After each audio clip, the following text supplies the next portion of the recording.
Hello there, and welcome to the CBS Sports College Basketball YouTube page.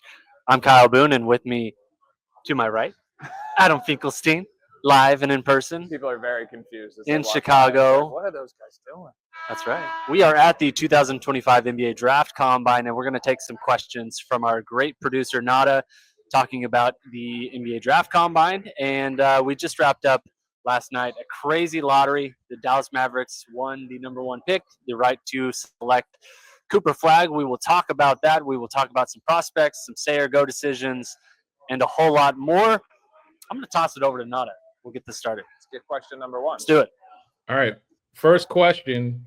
What are your initial combine thoughts now that you've been in Chicago for about 24 hours, some a little less, but what are your initial combine thoughts? Yeah, 24 hours ago, I was doing HQ hits from my house. Then I went to the studio. Then I flew here this morning. But I will say this. For me, what is different about this combine and makes it more exciting is that the best players are on the floor. It's a new rule this year. So we have seen the very best players. In fact, they went together in the first group of the day today. We had Cooper Flag, Dylan Harper, Ace Bailey, VJ Edgecombe, Kaman Malawach, all in that very first group. Trey Johnson was in that first group, which means they go through all the combine testing, the agility, the vertical jump, and then they go through shooting drills together. And so it's nothing that's going to like really move the needle too much, but it was just fun to see those guys do those drills because in years past, the top prospects really opted out of everything. Agreed. That is a huge change. I mean, we had Zion Williamson in previous years opt out. We've had numerous number one picks end up declining to come to Chicago entirely. Cooper Flag was on the floor early this morning, doing standing vert. He's doing the testing and breaking a sweat. Like he's doing all of the drills just like every other prospect does. Now, don't think he'll be competing in the scrimmages. No. That's not going to change. That part is optional. That part is optional. So yes. Tuesday's part, which was the combine testing and the shooting, yes, that was required. There's a few guys who are still playing in their season in Europe, so they're not here. Yep. But everybody else is required to attend. The scrimmage portion is optional, and I think we've already seen a number of guys who opted not to play. I think that list is growing, and I also think it'll grow. Historically, it does between the first day and the second day. If you play well the first day, a lot of guys opt out for day two. Yep. So big picture, that's probably the thing that has stood out so far the most, beyond just the athletic testing, the measurements, some surprises in there, and maybe we'll get to that in a little bit. But yeah, overall, big picture, the participation in this year's combine, the bigger picture, I think that has stood out so far. Yeah, 100%. All right. So the next question, so far through just measurements and just simple measurables on the combine, who has helped themselves the most? Ooh, I'll go with Cedric Coward. Okay. Easy one. Committed to Duke. Had a really strong day today in Chicago. Measured out very well. Also had a very good performance in the shooting drill, lighting it up from three-point range. He's a very long forward. I think there's a lot of buzz surrounding Coward, who was maybe a little bit off the radar even just a couple weeks ago. Our buddy Sam Vecini, who has been on the show before, I think yesterday or maybe the day before, talked a little bit about it on Twitter and said, like, this guy is definitely, I feel, going in the first round. And I think, and to Sam's credit, he said like he's had him there for a while. And he's been banging Sam's that drum. about to be right. So, yeah, unfortunately, Sam's probably going to be right. It's looking more and more like Cedric Coward has had a very strong week and is building up buzz as a potential late first-round pick. I think the other one from a measurement standpoint is Yaxel Lundeborg, obviously in a very similar situation in that he went into the portal. He's already made his commitment if he goes back to college basketball. Cedric Coward would go to Duke. Yaxel Lundeborg would go to Michigan. Dusty May is, in fact, here watching him, and his measurements were off the charts. 6'8.5" with bare feet, which means about 6'10" in shoes, 235 pounds, roughly 7'4" wingspan. So that is basically a +7 differential and change, and then a 9-foot and change standing reach. So in terms of the physical measurements, he's really impressed some people, and even behind the scenes, you're hearing a lot of chatter about him. So that's one that has helped themselves too. I would add this, Boone, is that a lot of the players at the top of this draft, they came up the ranks and going to USA Basketball or going to Basketball Without Borders, going to various sneaker events. And so we already had a measurement history. And so because of that, there weren't a ton of surprises. Like we already knew Kon Knueppel was 7'2" with a 7'6" wingspan. If we didn't, that certainly would have been a talking point today, but we already knew it. We already knew the vast majority of these guys. I think Liam McNeely had grown an inch, Cooper Flagg had grown an inch.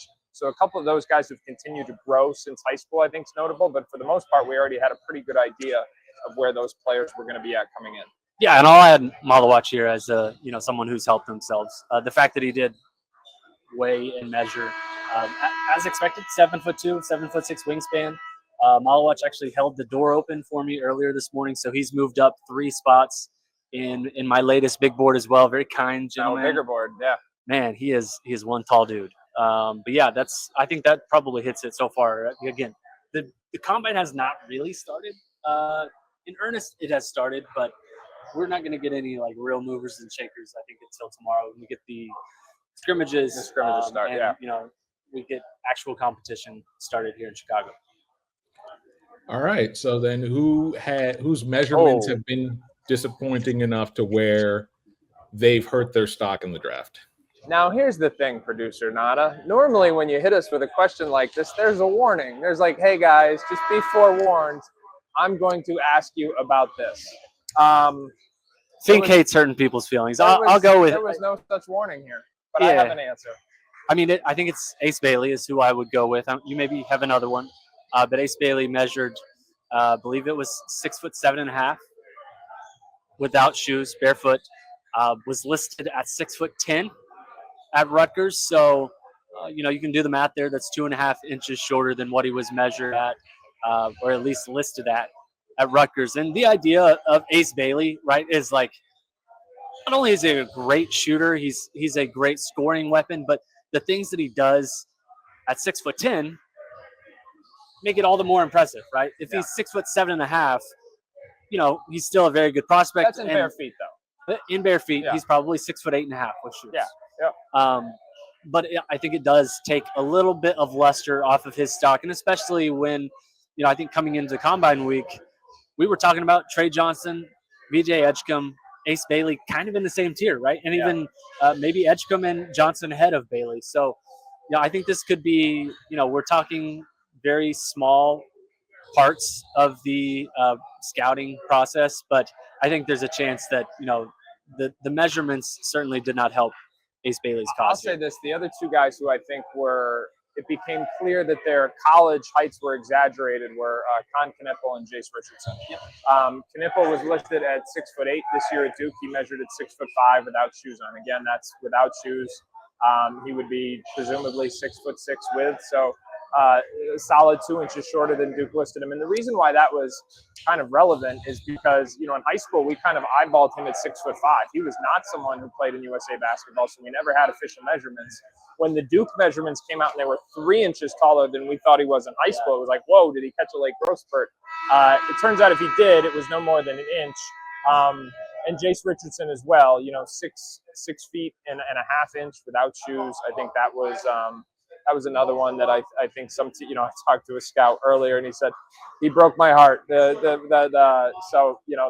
a lot of people like Jace Richardson and Kon Knueppel and Ace Bailey. These are all guys who are going to be at the top of the draft, but just didn't measure quite as well as they were listed by their college teams this year. We won't have to go long on this and break a tangent, but I think of the 3 that we mentioned here, Bailey, Richardson, Knueppel, I think Richardson's stock is the only one who's maybe actually is hurt by this. Knueppel, I think, is fine. He's still a top 10 prospect. He is what he is. Bailey's, I think, still a top 5 prospect. Richardson, when you're talking about someone who's barely over 6 foot tall, he's very long. His athletic testing, I think, is going to be good. In fact, his vertical jump was really good this morning. I don't know where it ranked among participants this week, but I think Richardson, I think there was a chance he builds some steam, goes late in the lottery, somewhere around there. Not so confident that's the case anymore. Yeah, I think with Kon, I was thinking about this earlier today.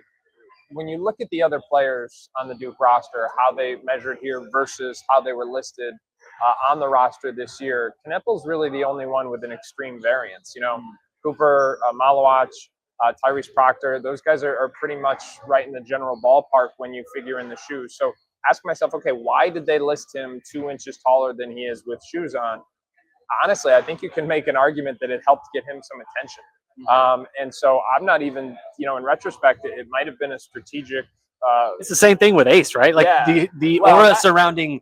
Oh, he's a 6'10" unicorn who's a great shooter. He's the difference with Ace is that we had a measurement history, so we always always knew that was wrong, unless he, miraculously caught some late growth spurt. But it adds some mystique to it, did. right? It did, and with Kon especially, I think it added some mystique because the questions with him coming into the season were about his physical characteristics. And at 6'8", he's a different archetype than if he's 6'5", 6'6" with shoes on. So I actually understand the philosophy around Duke listing him bigger than he is, and I think you can make the argument that it works. Yeah. All right, next, Nada. All right. Who can help themselves the most with a strong scrimmage in Chicago? So I think let's just start with some context. The guys who are going to play are the ones who are trying to help their stock. If you have anything to lose, you are not playing. If you think you're already a first-round pick, you are probably not playing. So I'm going to, in fact, if you go over to the 24/7 Sports channel, you'll see me do a deep dive on a lot of these guys who have stay-go decisions. But Boogie Fland and Tahad Pettiford are both right now scheduled to play, both looking to play their way into the first round. Those are two explosive guards who I think have a chance to do that. So they would be on the top of my list. I'll also give you another look, and that's Darian Williams from Texas Tech, someone who did not measure well. He's not winning any athletic contests. But when it gets competitive, when it comes to be about just the basketball, I think he's someone that could make a much better impression in a 5-on-5 setting than he does in an athletic testing scenario. Yeah, I think those are good names. Tahad Pettiford, definitely one to watch, where, again, maybe a little bit undersized in terms of his actual measurables. But, I think Bruce Pearl put it well. Like, he basically said, like, he's a little bleep. Can we swear on this pod? I don't think. Then we're gonna stick with bleep. Yeah, okay. a little bleep. Little bleep. And he's got some stuff to him. You know what I mean? Yeah. So I think there's a lot of interest surrounding Tahad Pettiford. Obviously, the measurables aren't going to be there, but a great kind of late first round, early second round guy who could have a strong week. Mm-hmm. Another one I would throw out there is Yaxel, who we talked about earlier. Him and Cedric Coward, I think, are in the same position where Yaxel's committed to Michigan. Coward is committed to Duke. Both could be among the most impactful transfers in college basketball next season. If they come back to college, that is increasingly seeming like, maybe it's not the case, where they just decide, hey, our stock is at a point where we feel comfortable staying in the NBA draft. Coward right now, looking like he's generating. A lot of people are talking about Cedric Coward right now. A lot of people are talking about Cedric Coward, generating a lot of first-round buzz. And I think Yaxel to some extent too. Like, it would not be surprising. They would be like my favorites if I were betting. Who has like a strong scrimmage day and then, he's shutting it down for a week because he looked awesome. It wouldn't those shock two guys. It wouldn't shock me if either one of those guys pulled out before scrimmages even get there. Because there's enough positive buzz where if someone in the late first round says, "Hey, you're our guy." Yeah. Because remember, the other thing too is teams are already interviewing players, so. It's more than what you see on the court behind us. The due diligence has begun. There's meetings every day, every morning. Everyone's staying in the same place. Yeah, so teams are really, really digging it. I ran into Hakeem in the pantry, the kitchen hotel. Hakeem Olajuwon? Hakeem Olajuwon. I saw him in the airport today. Yeah, that's just, you just rub elbows with people dream. who you're like, yeah, sure, that's the dream. Yeah. All right, Nada. All right, second to last question.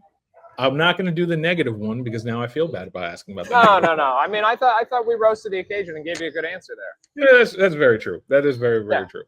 So outside of Yaxel and Cedric Coward, who is someone that you think should stay in the draft at this point and has done enough to stay in the draft? I got an answer. I think there's momentum for Thomas Sorber as well.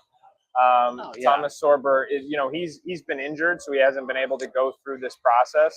But he measured with a 7'6" wingspan, and that's got a lot of people intrigued. I have questions about how his game translates to the college level, but I would say there is more momentum from him at the NBA level than I expected there might be when he shut his season down in the last couple of weeks of the college season. So he's someone I think, if we're talking about Duke fans and Michigan fans potentially getting nervous. I think Georgetown fans are probably getting a little nervous as well. For sure. Yeah, I would say that's definitely the case. I would add LeBaron Philon from Alabama. This is someone who, is probably late first, early second, closer. He measured pretty well. Measured pretty well today. I think teams are going to really like him. He's a fun prospect to watch, really fun with the ball in his hands. I think if he comes back to college, is a potential All-American. I don't think he's coming back. That's the thing. And so, I think smart teams are probably thinking late in the first, can we get a guy who maybe a year from now would have been, a pick in the late teens, early 20s? Can we get him at 29? Can we get him at 33 something?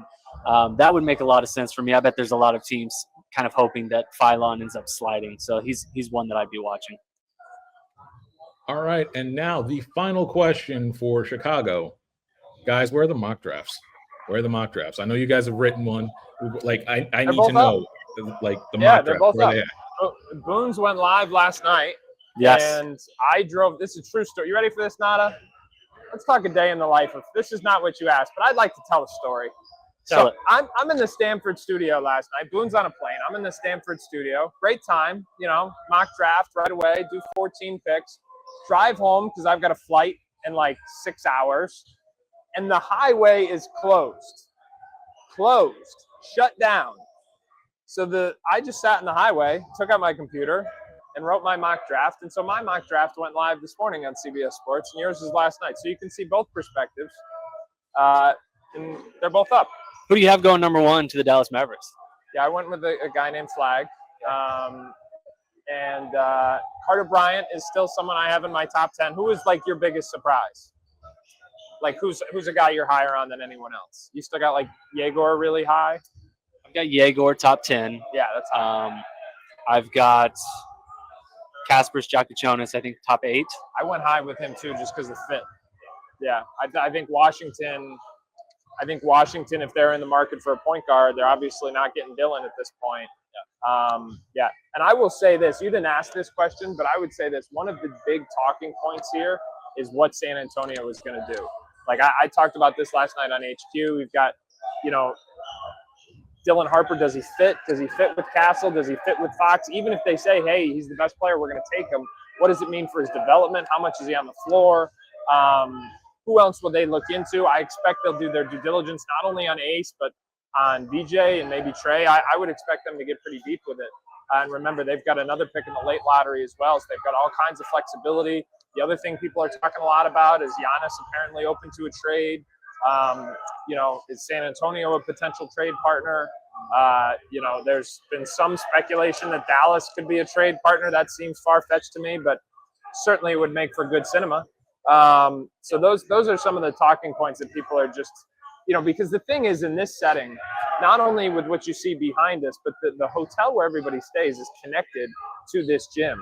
So these people, the NBA executives, the players, their agents, the media, just interacting all day long. And so it really becomes just a sharing of information. And those are some of the storylines that are being talked about right now. I think I'm out of questions, guys. So, Kyle, I will let you close the show. That'll do it for today. Live from the NBA Draft Combine in Chicago, I'm Kyle Boone. I'm Adam Finklestein. Thank you all for joining. Please subscribe to the CBS Sports College Basketball YouTube page. We will catch you guys next time.